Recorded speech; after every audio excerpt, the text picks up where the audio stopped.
Yo puedo. Tú puedes. Nosotros también podemos. Yo puedo. Tú puedes. Nosotros también podemos.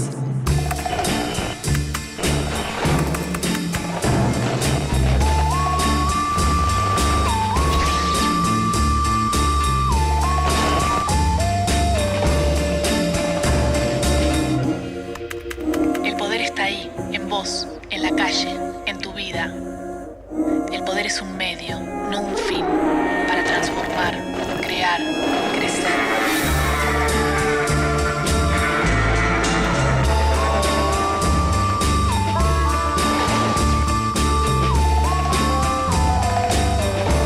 Ahí estamos nosotros, en el medio del poder.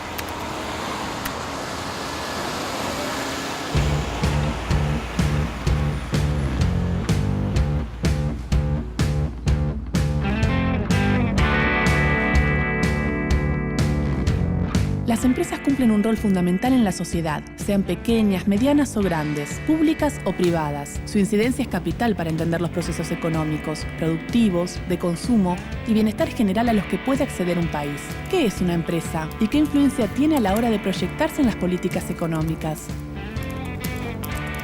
Una empresa es una organización social donde todos sus miembros están organizados para producir bienes y servicios. Una empresa, digamos, es una organización social que en la sociedad capitalista tiene la particularidad de trabajar y producir bienes en función de la ganancia.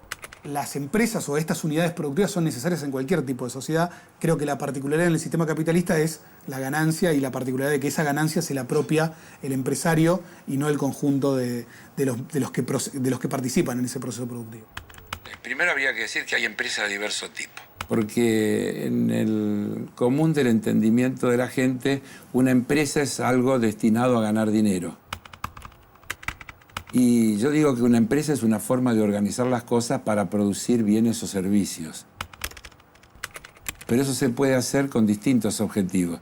Uno puede ser el de la concepción capitalista, que es ganar dinero, y otro puede ser el de prestar el servicio. Entonces, una empresa pública también es una empresa. Una empresa cooperativa también es una empresa. Pero su objeto no es ganar dinero, sino satisfacer una necesidad concreta. Bueno, la empresa nace como inquietud de un individuo que detecta en la sociedad un producto que él puede fabricar para que la sociedad consuma y crea un bien. En realidad, cuando yo armo la empresa que armo, hace muchos años, 40 años, la armo porque produzco un bien en un determinado lugar, me doy cuenta que yo puedo copiar esa experiencia y doy nacimiento a una empresa sobre la base del producto que yo ya conocía. Y me doy cuenta que tiene demanda y logró crecer relativamente, digamos, soy una pyme. No crecí lo suficiente.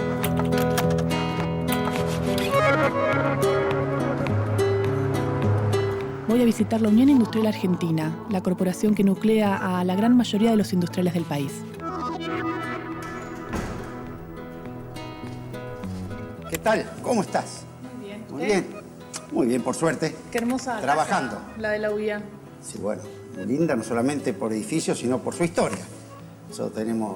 Para nosotros esto significa mucho. Sobre todo por lo que fue en la historia de 1922 hasta cuando volvimos, allá en el año 2001, en un periodo de una fuerte crisis donde los industriales hubiéramos cabido en un departamento de un ambiente. Pero sin embargo inauguramos esta casa convencido de que el futuro de la industria iba a ser muy importante.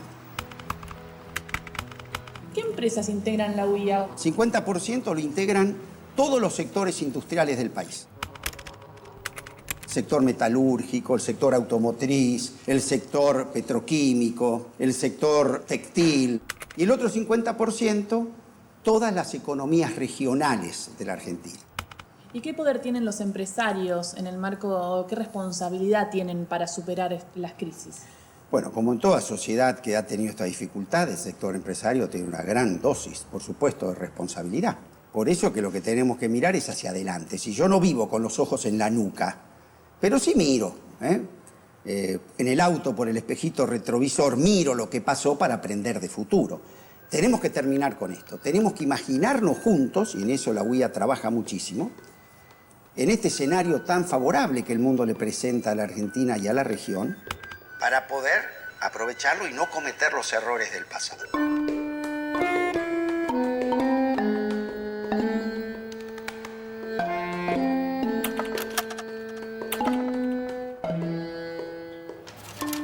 ¿Cuáles fueron los empréstitos y las políticas públicas que definieron la composición económica de nuestro país? 1776. El rey español Carlos III crea el Virreinato del Río de la Plata para controlar sus dominios americanos. Las principales actividades económicas son la ganadería y el comercio. Buenos Aires disfruta del privilegio de tener el puerto y la aduana, la principal fuente de recursos.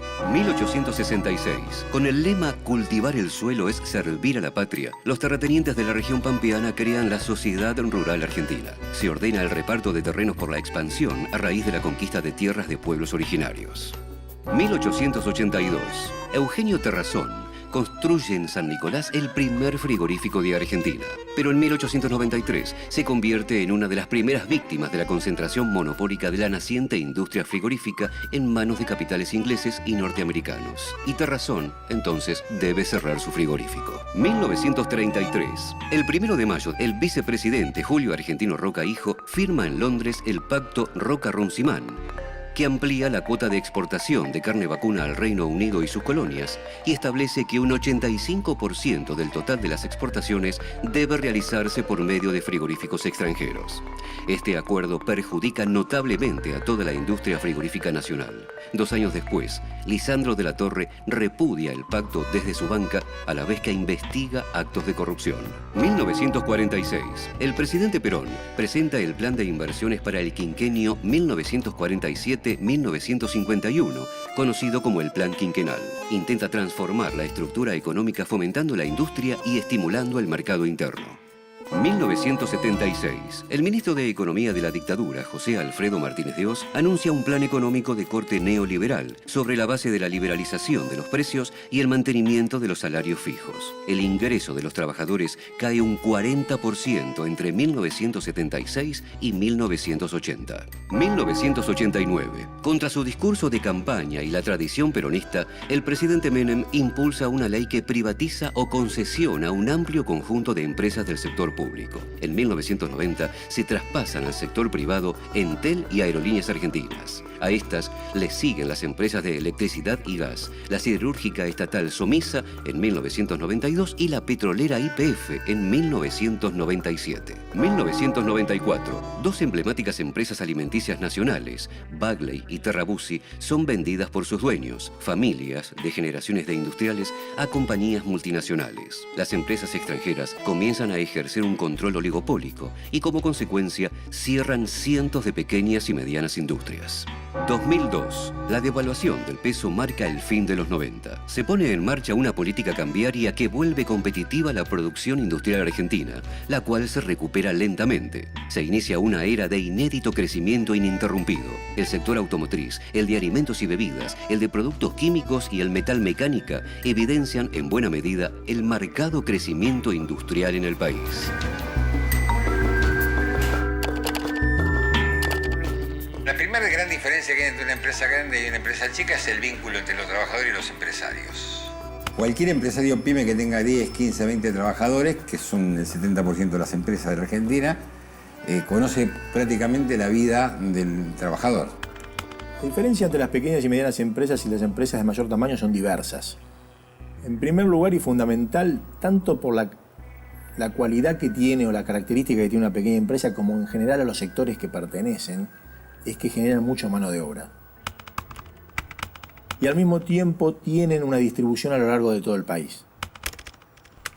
Cuando uno recorre el país, lo que va a encontrar es que predominan las pequeñas y medianas empresas. Las grandes empresas se encuentran concentradas en las ciudades, en los centros urbanos, en muchos sectores no generan mucho trabajo. Entre una gran empresa y una empresa chica, yo diría que hay un problema de democracia económica. El poder económico es la antítesis de la democracia económica. En segundo lugar, las empresas grandes tienden a utilizar menor capacidad de mano de obra. Son las que tienen a veces la mayor capacidad de inversión, por lo tanto la tecnología más moderna, y la tendencia a sustituir trabajo personal por máquinas se da con mucha mayor intensidad en las grandes empresas que en las pequeñas. Cuando un país debe resolver problemas de empleo, desarrollar las pequeñas empresas es uno de los caminos para tener política de generación de empleo.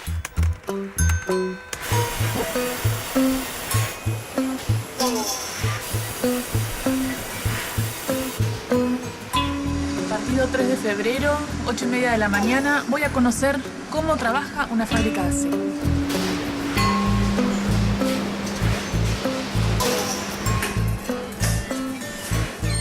Hola, ¿qué tal? ¿Todo bien? Hola, ¿todo bien?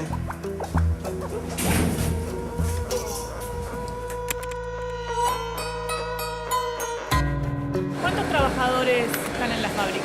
10 personas, y más los 3 socios, que en este caso somos mi viejo, mi hermano y yo. ¿Y eso hace que sea una pequeña empresa o mediana empresa? Nosotros por el nivel de facturación estamos en el piso de una mediana. Ahora, la realidad que no cambió en nada la empresa con respecto a cuando éramos pequeñas. Y económicamente, ¿qué tan importantes son las empresas pymes en la sociedad? El 50% de todo lo que se produce, el 75% de todos los trabajadores activos de la Argentina, digamos que tienen empleo, se emplean en pymes. O sea que juega un rol mucho más importante por lejos que las grandes industrias, que el campo, que el empleo público. Somos los mayores empleadores. Sin embargo, muchas veces no se incentiva mucho el sector industrial. Y sí, eso es una gran problemática que para mi punto de vista tuvo el desarrollo histórico argentino, digamos. Nunca se enfocó al sector productivo como uno de los pilares fundamentales, como lo que siempre fue. Siempre fue castigado, nunca, digamos, se lo apoyó a nivel créditos te hablo a nivel política, digamos, de intercambio con otros países. Lo que ocurrió en la década del 90 para nosotros fue nefasto. Nosotros, digamos, por una cuestión de escala no podemos competir con China nunca. Entonces tenemos que saber, digamos, elegir si compramos lo chino y no trabajamos, o si tenemos que resignar un poquito de todo lo que viene de afuera y protegemos la industria nacional.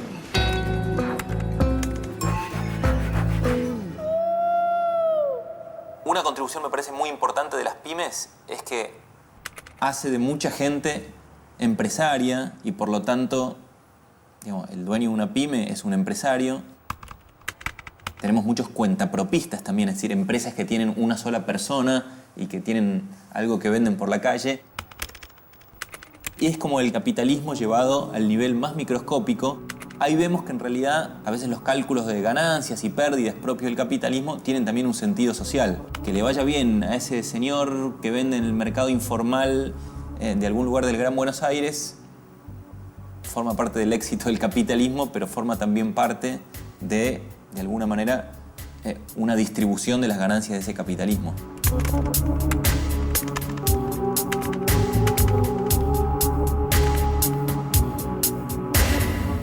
Una de las maneras de medir el desarrollo de un país es por los resultados de su política económica, el modelo productivo que la sustenta y los sectores que resultan beneficiados por esas políticas públicas. Miremos, por ejemplo, las pequeñas y medianas empresas. Las pymes son vitales para el desarrollo de una economía porque reactivan el consumo interno y generan empleo. En los últimos años se crearon en la Argentina 140.000 empresas y 2.400 exportadoras. Esto equivale a un crecimiento del 71% respecto del año 2003. El mayor problema que afrontan las pymes es el acceso al crédito. Para eso, el gobierno nacional destinó más de 21.000 millones de pesos en distintas formas de financiamiento y acceso a préstamos. El Banco Nación, por ejemplo, incrementó la participación de préstamos a pymes de un 8% en 2003 a un 52% en 2010. Y si miramos los resultados para el propio banco, entre 1990 y 2003, el Banco Nación llegó a perder 1.540 millones de pesos. Desde 2004, registró ganancias todos los años. En el 2010 informó resultado positivo de 2.333 millones de pesos. Entonces, lo que para los bancos extranjeros significaba un riesgo, para el Banco Nación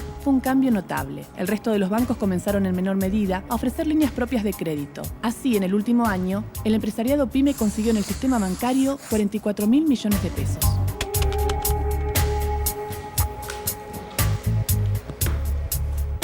Uno podría decir, bueno, una empresa que concentra la producción industrial en la Argentina, como en la que estoy yo, Aluar, ¿no?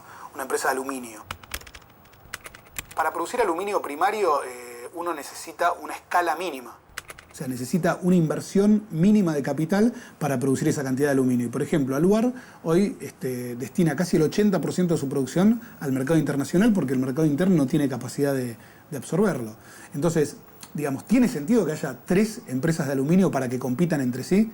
En general, casi todas las economías del mundo tienen un núcleo de 100 grandes empresas que controlan un porcentaje muy importante de su producto bruto. Entonces, digo, sobre esas empresas es sobre las que un Estado tiene que garantizar que no haya comportamientos hegemónicos o monopólicos. Ahora, es difícil.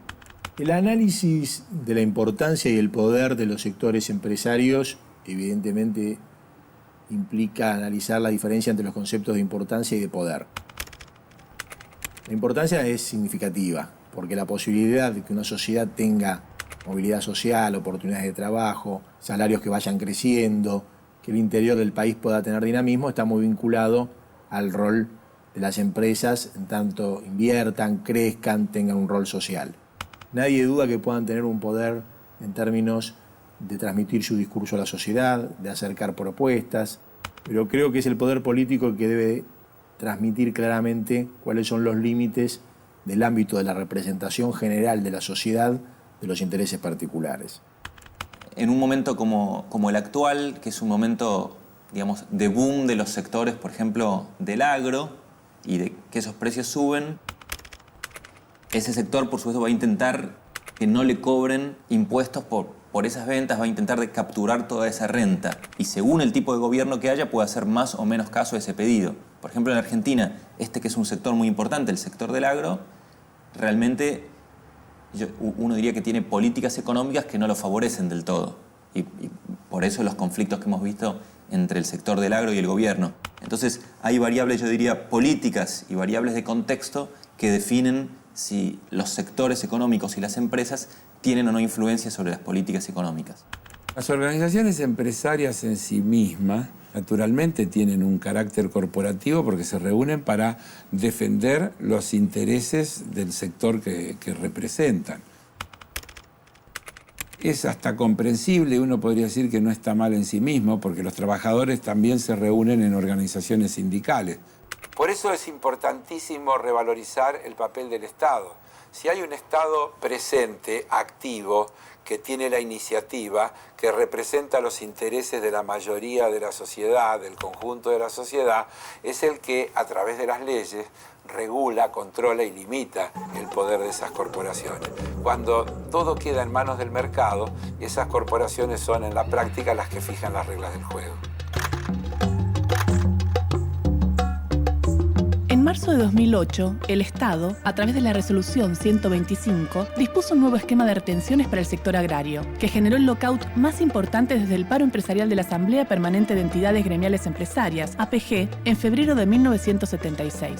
Dicho esquema suponía la movilidad de las retenciones a la exportación de soja, trigo y girasol de acuerdo a la variación del precio internacional, en lugar del monto fijo que se retenía hasta ese momento. La decisión provocó una fuerte reacción de parte de las principales entidades agropecuarias, que, englobadas en la llamada Mesa de Enlace, iniciaron una serie de paros y movilizaciones tendientes a frenar la medida. La Mesa de Enlace nació formalmente el 12 de marzo de 2008 y nucleó las históricamente enfrentadas Federación Agraria y Sociedad Rural. Además, se le unieron también Confederaciones Rurales Argentinas y Coninagro. Del lado de la Mesa de Enlace, se esgrimió que el Estado buscaba confiscar las ganancias del sector, obligándolo a recibir una carga impositiva que afectaba gravemente su rentabilidad. Sin embargo, este conflicto planteaba en realidad una discusión más profunda sobre la potestad del Estado para definir políticas macroeconómicas y reasignar recursos. En 2002, luego de la devaluación, el sector agropecuario fue uno de los que más demandó la intervención del Estado para solucionar las enormes deudas que el sector tenía, y el Estado respondió refinanciando esos pasivos.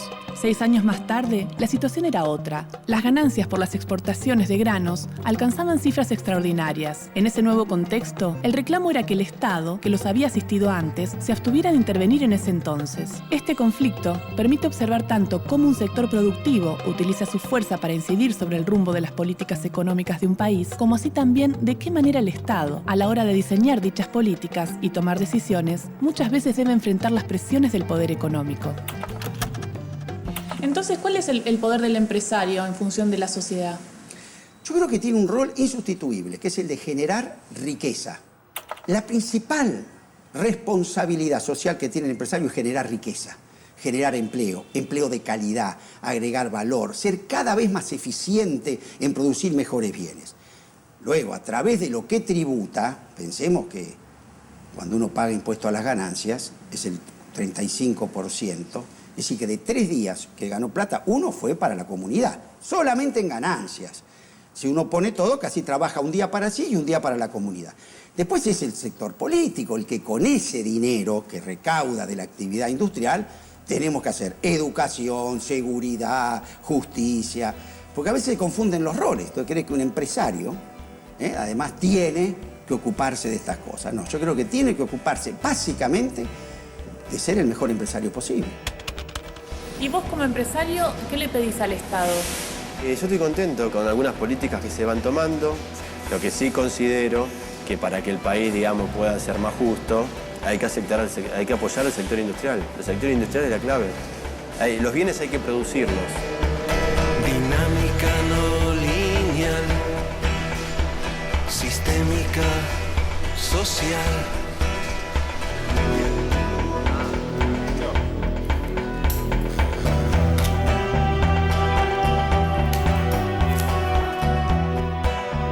Grandes empresas, sobre todo extranjeras, llevaban y siguen llevando sus utilidades al exterior. En el primer trimestre de este año, las empresas multinacionales que operan en la Argentina remesaron en concepto de utilidades 2.500 millones de dólares.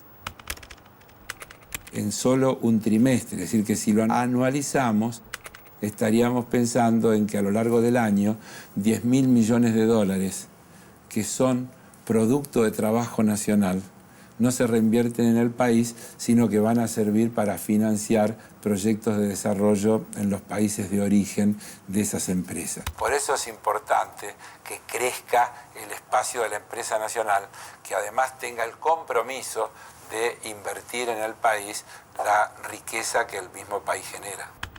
El mercado no genera una buena distribución del ingreso. El mercado, librado a su propio funcionamiento, genera gente que gana mucho dinero y gente que gana menos. La pregunta es, ¿qué podemos hacer desde el Estado para lograr que esos beneficios que se generan, esas ganancias que se generan, que pensado desde otro lado también es esa producción que se genera, pueda llegar a todos, pueda ser bien distribuida y pueda generar una sociedad más equitativa? La historia argentina ha demostrado experiencias donde los ministros de economías o las áreas economías tenían un grado de poder, o un grado de injerencia en las decisiones globales que evidentemente generaban una contradicción entre el poder político y el poder económico. Desde el 2003, claramente la política subordinó en manera positiva a la economía, no porque la haya subestimado, sino todo lo contrario, sino que le dio la dimensión que tiene en términos de que una política económica acertada es la que le permite a la política también resolver sus objetivos en términos sociales, de equidad y de distribución del ingreso. Pero creo que lo que no puede haber es un poder económico o áreas de gestión económica que terminen suplantando a la política o la representación del interés general. Y la experiencia económica argentina ha demostrado esa realidad. La nada sabe enmascarar su capacidad de crear. Esto que acabas de ver es un programa de televisión, donde tuvimos el poder de comunicar una idea. Hacerse cargo de que cada uno tiene su poder conlleva mucha responsabilidad. Todos lo ejercemos. Cuando votamos, nos movilizamos, participamos o simplemente en nuestros actos cotidianos. Nosotros somos responsables de este espacio de poder. ¿Y vos? ¿Qué haces con el tuyo?